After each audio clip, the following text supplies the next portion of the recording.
back. Well, we're not really back yet, Sarah. I've been here.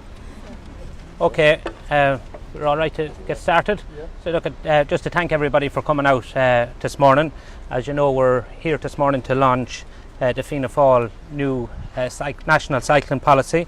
There hasn't been a national cycling policy since 2009, and over the last number of years we have seen a substantial increase in the number of people who are actually cycling and commuting to work. There's been a 43% increase between 2011 and 2016, and what this policy does is it acknowledges the critical role or mode of cycling that cycling plays in transport, and what we hope, if the government takes on board our suggestions, that it will ensure that we can see a greater increase in the number of people who are cycling as their preferred mode of transport.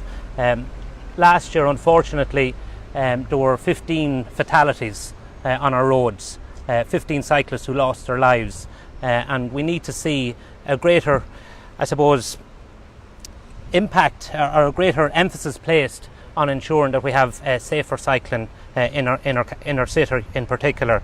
And that's why one of the key proposals in this policy document is to ensure that we legislate for the minimum passing distance, 1.5 metres and 1 metres in urban settings.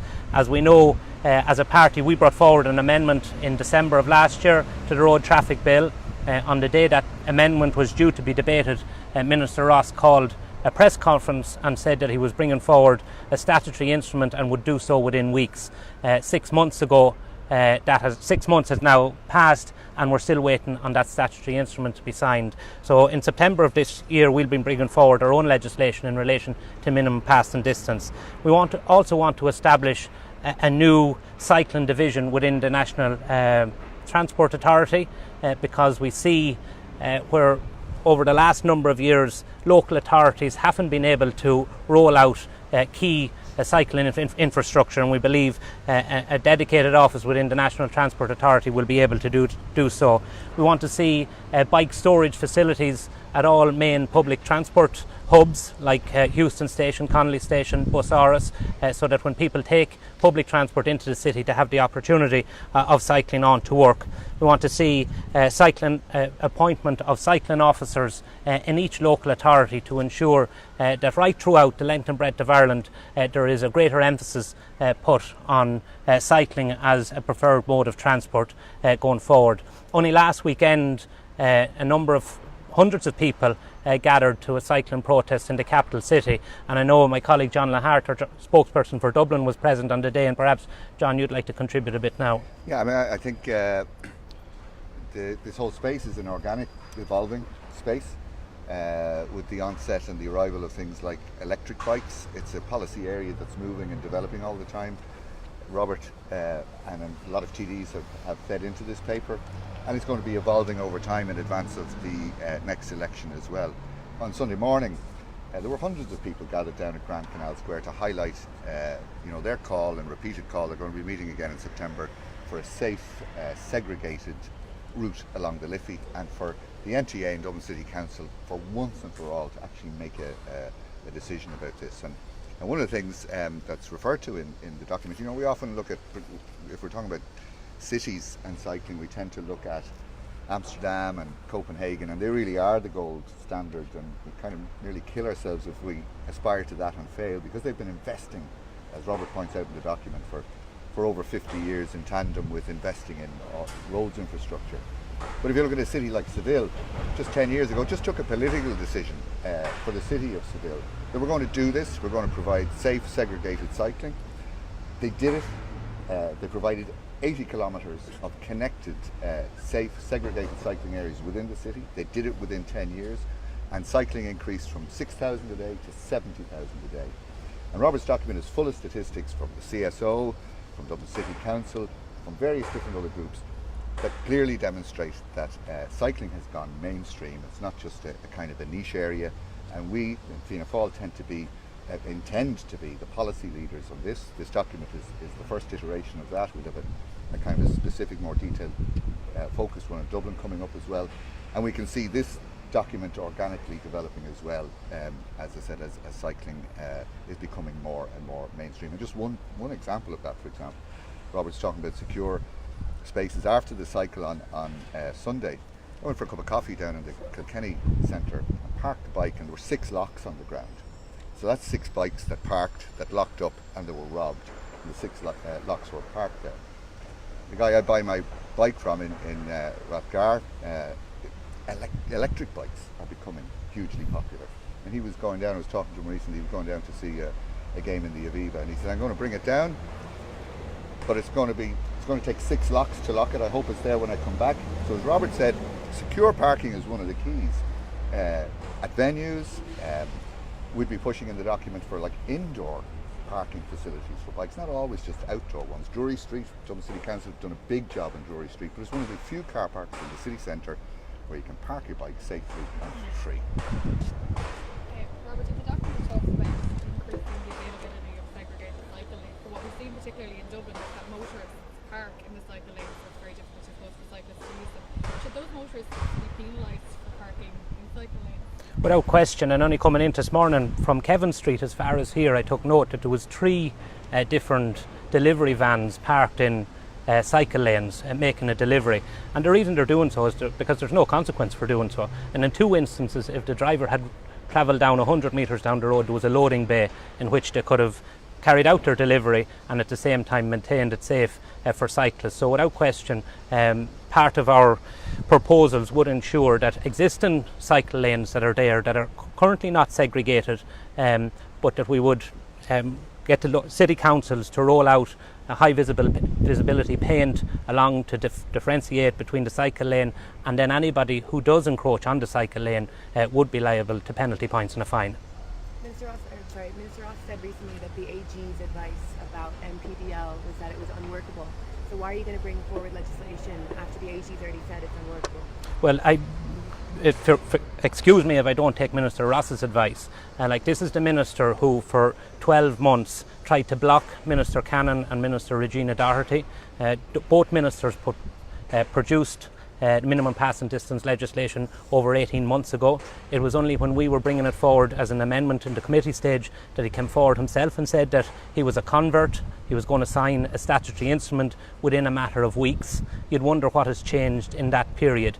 And you have to also look on an international basis. 26 states in the US have implemented this. It has been implemented right throughout Australia. It has been implemented in Belgium, in France and in Portugal. So it's not unimplementable, it's not unenforceable. It is a matter, if there's a will, and I don't honestly believe Minister Ross has the will to implement this legislation, but certainly we will be putting it up to him in September, and we would hope, and I would expect, to be fair to both Ministers Cannon and Doherty, they have been quite supportive of the amendment that was coming through the Dáil at committee stage of the road traffic bill, and I would expect they would be very supportive when we bring forward legislation when the Dáil resumes in the autumn. Robert, a lot of people would take the view that cyclists behave very badly on the roads. Do you think that behaviour would need to improve before we invest a lot of money, I suppose, encouraging more people to cycle? Well, I think, motorists break the rules of the road, pedestrians break the rules of the road, cyclists break the rules of the road. It's not exclusive to one discipline, but what we all have to recognise is that there's multiple users of the road, and we all have to respect each other as we use the road, and we all have to obey the rules of the road. So that stands for cyclists, that stands for motorists, and it stands for pedestrians. The rules of the road are there for a reason, and the reason they're there is to ensure that everybody who uses the road can do so in a safe manner. I think just adding in to support what Robert has said there, I mean, that's the question that gets asked. You see it on social media a lot, even after Sunday's protest. There's a lot of antagonism between some motorists and cyclists, and vice versa. As Robert said, it's about sharing the public space that's available, from pedestrians right up to haulage and buses. I suppose what, and I'm just talking about Dublin, we've just been used to, for the last 50, 60 years of motorised vehicles dominating the public space, and we're kind of, trying to get into the realm of saying, look, this is a shared space where there has to be mutual respect. there are a lot of, from pedestrians right up to big vehicle drivers who, don't necessarily pay attention to the law. Cyclists get, they're focused. But one of the things I've noticed as a cyclist in Dublin, we're segregated. If you take the canals, the Grand Canal cycle track, where they have proper wide segregated cycle tracks and they have the proper traffic signals at the different junctions. What I've observed is that 90% of cyclists actually observe them. So when they're given their own space and it's properly structured and it's separated physically from all other road users, they do it. But as Robert said, it is about sharing, developing a mindset that, look, this public space is there to be shared among vehicles with all different sorts of wheels, and everybody needs to get used to that, and we may need to do some radical things in order to encourage that. And if I could just add to that, even education in relation to all users of the road, and education from a very young age, but ongoing education, I think everybody could benefit from that, and all of us need to refresh it as to what the rules of the road are and how we respect other users of the road. Robert, have you fully costed your proposals, firstly, and secondly, there's been rumblings all summer from councillors that there should be a presidential election candidate from Fianna Fáil. Are the parliamentary party out of touch with the grassroots? I suppose firstly, to answer in relation to the costings, each of the proposals are individually costed. Like, for argument's sake, the cycling officers across every local authority is going to cost 1.1 million. The rollout of the parking at public transport hubs is 500,000. When we look at bus connects and the rollout of bus connects, that offers a huge opportunity to build new segregated cycle lanes, and we're going to ensure that a proportion of the funding that's already earmarked for bus connects would be ring-fenced to ensure that we have segregated cycle lanes on all new bus routes. In relation to your second question about Eamon O'Keefe and the rumblings within the organisation, certainly I'm TD for Longford Westmeath. We've 8 councillors in Westmeath, we've 6 in Longford, and they're not clamouring over me to say we should be running a presidential candidate. In actual fact, a decision has been taken. We're a parliamentary party, we're a democratic party. The decision was taken at the front bench. It was further referred to the parliamentary party, and there was a decision taken that we would not contest the presidential election. It's interesting to note, I wasn't at either meeting because I was away on the given day, but I'm told that Eamon O'Keefe was at both meetings, and at no stage did he voice his opinion that he himself would like to be a contestant in the forthcoming presidential election. So from our perspective, it's quite clear in the rules of the Fianna Fáil organisation. It's a matter for the Fianna Fáil parliamentary party to take whether we contest the presidential election or not. That discussion has taken place, a decision has been arrived at, and we won't be revisiting it. Should it be blocked from standing though? Well, Sarah, we've made our position clear. We have taken a position. The Fianna Fáil parliamentary isn't shared by many of your councillors, so should Eamon O'Keefe be blocked from Well, standing if he Well, I think what the party leader has indicated is that there is a facility there whereby 4 local authorities can nominate a presidential candidate. If the local authority members and 4 local authorities decide to do so, that's within their remit. But if Eamon O'Keefe decides to go down that route, he won't be standing as a Fianna Fáil candidate because the Fianna Fáil parliamentary party has taken a decision not to contest the presidential election. There wasn't one dissenting voice at that parliamentary party meeting or at the front bench meeting. Can I just ask about the, I suppose, thousands of mortgage holders that have found themselves sold off this summer? Your party colleague has called again for a second time for the Dáil to be recalled. Do you support him for that, in that call in order to advance the affordable homes legislation? Well, I think what we need to see happening, and Michael McGrath has been quite clear on this and has been quite vocal on this, is we need to hear from Minister Paschal Donoghue in terms of what he knew.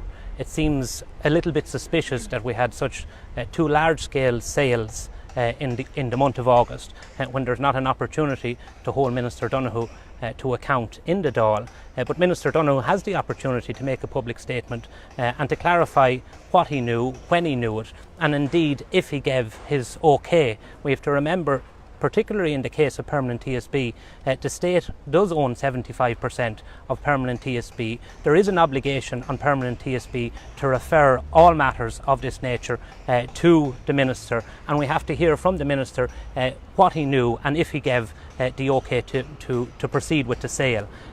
We as a party, and under Michael McGrath, who is our finance spokesperson, produced the regulation of the vulture funds. That piece of legislation is currently going through the Dáil. I think it's at report stage and will be coming back into the Dáil in September. That will ensure that any mortgages that have been sold to the vulture funds will come under regulation, the same regulation as the financial institutions, and will be regulated by the central bank.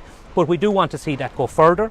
We do want to see a review of the code of practice to ensure that any mortgages that have been sold to the vulture funds would be offered the same restructuring arrangements as any mortgages that are currently held with the financial institution. And when Minister Paschal Donohoe does see fit to come out and make a statement, perhaps he would enlighten us as to why we've been told so many times that these are non-performing mortgages, but certainly I know, and I've first-hand experience of constituents who have come into my office who are performing mortgage holders, and yet still their mortgage has been sold to the vulture fund. So what we need to see happening is Minister Paschal Donohoe to make a clear and comprehensive statement, and when the Dáil resumes in September we will have the opportunity to accelerate the passage of that key piece of legislation, and we need to see an acceleration of the review of the code of practice to ensure that any mortgages that have been sold on to the vulture funds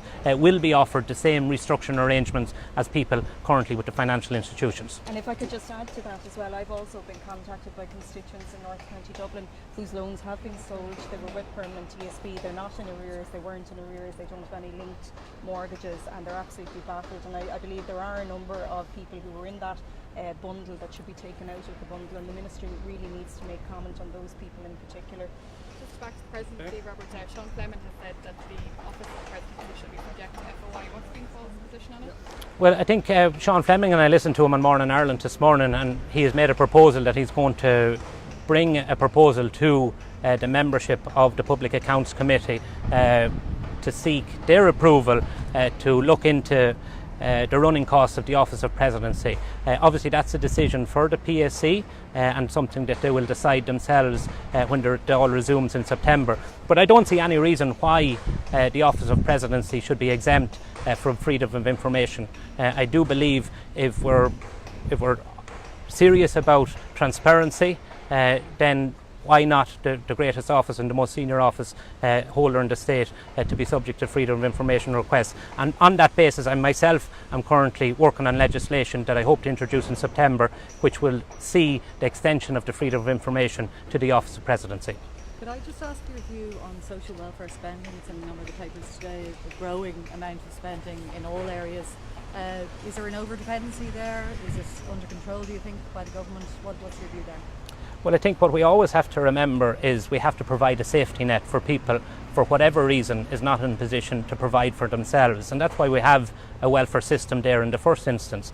But we also have to be very conscious of the fact that we can't have a situation materialise where it becomes more advantageous for somebody to stay on welfare than go back into the workforce. And I think that's something that maybe the Committee for Social Protection can explore in greater detail when the Dáil resumes in September, because I only heard the headlines on the news this morning myself. I didn't even get an opportunity to read the article. Sometimes, Thank you. that's okay. Thank you. Thank you.